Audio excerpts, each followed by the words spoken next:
Good morning बच्चों, कैसे हो आप सभी। आशा करता हूँ आप सब बहुत अच्छे हो और अपनी अपनी पढ़ाई अच्छे से कर रहे हो। बच्चों, जो बच्चे इस चैनल पर नए हैं वो इस चैनल को सब्सक्राइब करके बेल आइकन को प्रेस कर दीजिए। देखिए बच्चों, आपने पिछली वीडियो में पढ़ा था संधारित्रों का श्रेणी क्रम समायोजन, यानी कि संधारित्रों को श्रेणी क्रम में कैसे जोड़ा जाएगा। आज हम पढ़ेंगे समांतर क्रम संयोजन, यानी कि संधारित्रों को समांतर क्रम में कैसे जोड़ा जाएगा। बच्चों, अगर आपने पिछली वीडियो नहीं देखी है तो उस वीडियो को ज़रूर देख लीजिए। उस वीडियो का लिंक आप लोगों को डिस्क्रिप्शन में मिल जाएगा। देखिए बच्चों, समांतर क्रम में क्या होता है, जब सभी संधारित्रों की पहली प्लेट एक बिंदु से तथा दूसरी प्लेट दूसरे बिंदु से जुड़ी हो तो इसे संधारित्रों का समांतर क्रम में जोड़ना कहते हैं। बच्चों, आप लोग इस डायग्राम को देख रहे हैं, इसमें जो C1 लिखा हुआ है ये पहला संधारित्र है, C2 लिखा हुआ है दूसरा, C3 लिखा हुआ है ये तीसरा संधारित्र है। देखिए, इन तीनों की जो पहली प्लेट है वो बिंदु A से जुड़ी हुई है और जो इन तीनों की दूसरी प्लेट है ये बिंदु B से जुड़ी हुई है। तो बच्चों, इसे कहते हैं संधारित्रों का समांतर क्रम में जुड़ना। अब बच्चों देखिए, समांतर क्रम की क्या क्या खास बात होती है। तो इसमें लिखा हुआ है समांतर क्रम में नंबर 1 पॉइंट है बच्चों, सभी संधारित्रों के सिरों पर विभवांतर समान होता है। बच्चों, यहाँ समांतर क्रम में क्या होगा, सभी संधारित्रों के सिरों पर जो विभवांतर होगा वो एक समान होगा, मतलब कॉमन विभवांतर होगा। बच्चों, समांतर क्रम में जो सभी संधारित्र होते हैं वो दो बिंदुओं के बीच जुड़े होते हैं और दो बिंदुओं के बीच जो विभवांतर होता है वो बराबर होता है। ठीक है, दो बिंदुओं के बीच विभवांतर हमेशा समान रहता है, इसलिए इन सभी संधारित्रों के सिरों पर विभवांतर समान होगा। दूसरा है, सभी संधारित्रों पर आवेश भिन्न भिन्न होता है, यानी कि जो आवेश होगा सभी संधारित्रों पर वो बच्चों अलग अलग होगा। क्योंकि देखिए, बिंदु ए से तीन रास्ते मिल रहे हैं, इस क्यू आवेश को बिंदु ए के बाद जो है तीन रास्ते मिल रहे हैं, तो ये तीनों रास्तों पर बट जाएगा और अलग अलग संधारित्रों पर आवेश अलग अलग हो जाएगा।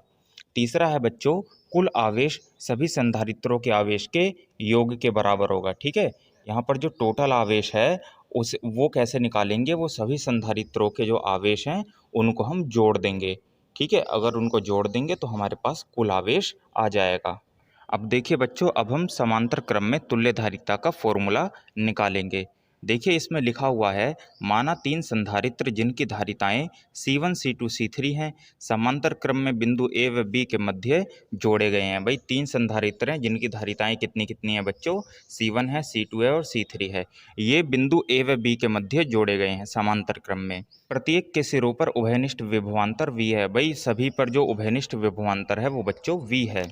अगली लाइन में है, यदि तीनों संधारित्रों पर आवेश क्रमशः Q1 Q2 व Q3 हो तो कुल आवेश इस प्रकार होगा। बच्चों देखिए, तीनों संधारित्रों पर जो आवेश है वो क्रमशः यानी बारी बारी से Q1 Q2 Q3 है, यानी C1 पर है Q1, C2 पर है Q2 और C3 पर है Q3। तो देखिए, टोटल आवेश जो होगा वो इस प्रकार से होगा, Q equal to Q1 plus Q2 plus Q3।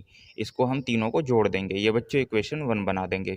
अब देखिए बच्चों, Q बराबर होता है CV, तो Q1 बराबर हो जाएगा बच्चों C1V, Q2 बराबर हो जाएगा C2V और Q3 बराबर हो जाएगा C3V।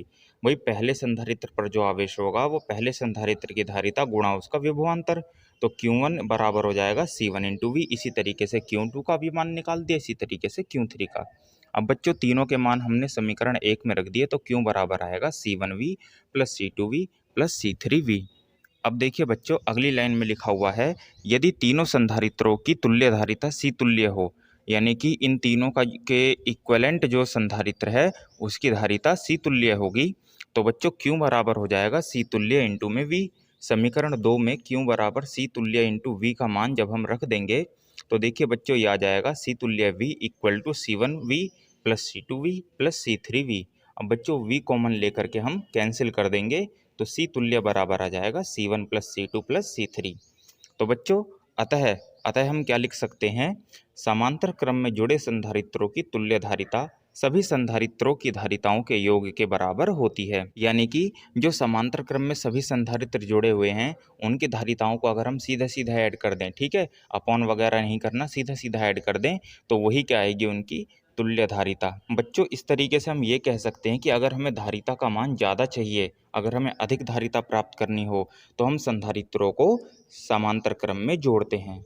तो बच्चों आशा करता हूँ आपको ये टॉपिक अच्छे से समझ में आ गया होगा। अगर किसी बच्चे को कोई प्रॉब्लम हो तो वो हमसे कमेंट बॉक्स में पूछ सकता है। तो बच्चों आज की वीडियो में बस इतना ही, मिलते हैं अगली वीडियो में। Okay, thank you.